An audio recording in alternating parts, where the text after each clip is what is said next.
Assalamualaikum warahmatullahi wabarakatuh.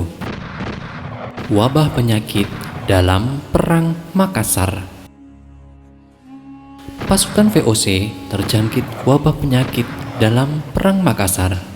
Sayangnya tidak dimanfaatkan oleh pasukan Goa Tallo.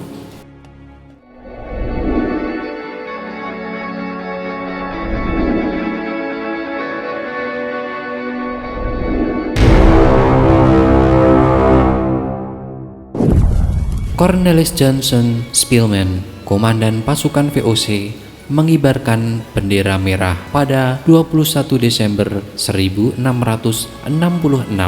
tanda dimulainya perang VOC melawan kerajaan Goa Tallo yang dipimpin oleh Sultan Hasanuddin. VOC dengan sekutunya Arung Palaka unggul dalam pertempuran sehingga memaksa Sultan Hasanuddin menandatangani perjanjian Bonggaya pada 18 November 1667. Perjanjian Bonggaya mengharuskan semua benteng yang dimiliki oleh kerajaan Goa Tallo dihancurkan kecuali Somba Opu dan Jembandang, kemudian diubah menjadi Fort Rotterdam. Ternyata perjanjian itu tidak menghentikan perlawanan karena Karurung, penasehat sekaligus mangku bumi kerajaan Goa Tallo, memutuskan terus untuk melawan. Perlawanan terhadap VOC dipelopori oleh Karaeng Karungrung yang sudah sejak awal sangat benci kepada orang-orang Belanda.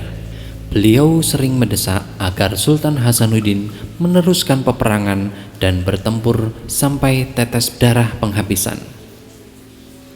Menurut sejarawan Sartono Kartodirjo, konflik bersenjata melawan Makassar merupakan konflik besar kedua yang dilakukan VOC.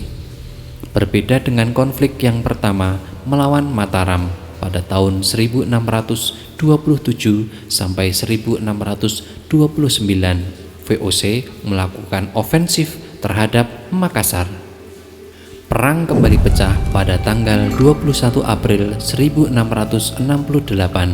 Pertempuran itu mereda karena epidemi atau penyakit menular. Di tengah-tengah masa perang, yaitu April sampai Juli 1668, berjangkitlah epidemi sehingga kedua pihak tidak banyak melakukan operasi. Sekitar 300 orang lebih pasukan VOC, kira-kira 2000 atau separuh dari sekutu pasukan Bugis terserang penyakit panas dan meninggal dunia. Sagimun mencatat setiap hari ada saja pasukan VOC yang mati karena sakit. Ada kalanya dalam sehari 7-8 orang dikuburkan. Bahkan Spillman juga jatuh sakit harus meninggalkan ujung pandang. Selama itu pemimpin diserahkan kepada Denkert van der Straeten. Setelah kurang lebih sebulan beristirahat, Spillman kembali memimpin.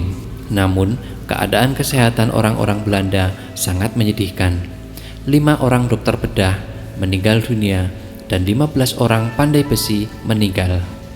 Dari 40 pasukan bantuan yang datang dari Batavia 2 bulan sebelumnya, hanya 8 orang yang dapat berdiri. Sebagian besar sakit dan 5 orang lainnya meninggal. Pada Maret 1668, dalam sebulan terdapat 139 orang mati di daratan, sedangkan di kapal terdapat 52 orang menemui ajal. Pada September 1668, VOC mengirimkan 108 orang yang sakit keras ke Batavia. Namun dalam perjalanan 100 orang diantaranya meninggal dunia. Para perwira juga jatuh sakit. Spillman menderita sakit perut. Orang keduanya, Straeten, meninggal dunia karena penyakit beri-beri. Kapten Dupont juga menderita penyakit beri-beri. Sedangkan Kapten De Bitter kena peluru di kakinya sehingga harus dirawat.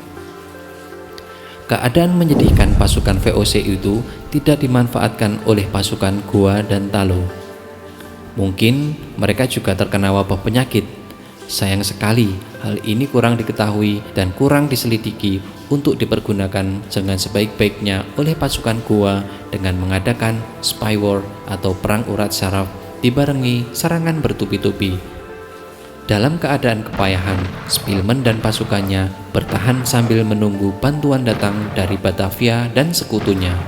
Setelah memenangkan pertempuran pada 4 Juli, 11-12 Agustus, dan 12 Agustus 1668, Spilman mengarahkan seluruh kekuatannya untuk merebut Somba Opu.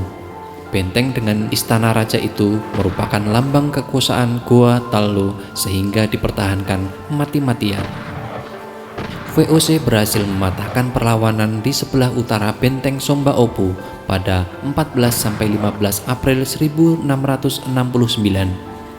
Tinggal perlawanan terakhir yang dipimpin oleh Karaeng Karundung, VOC mulai menyerang pada 14 Juni 1669.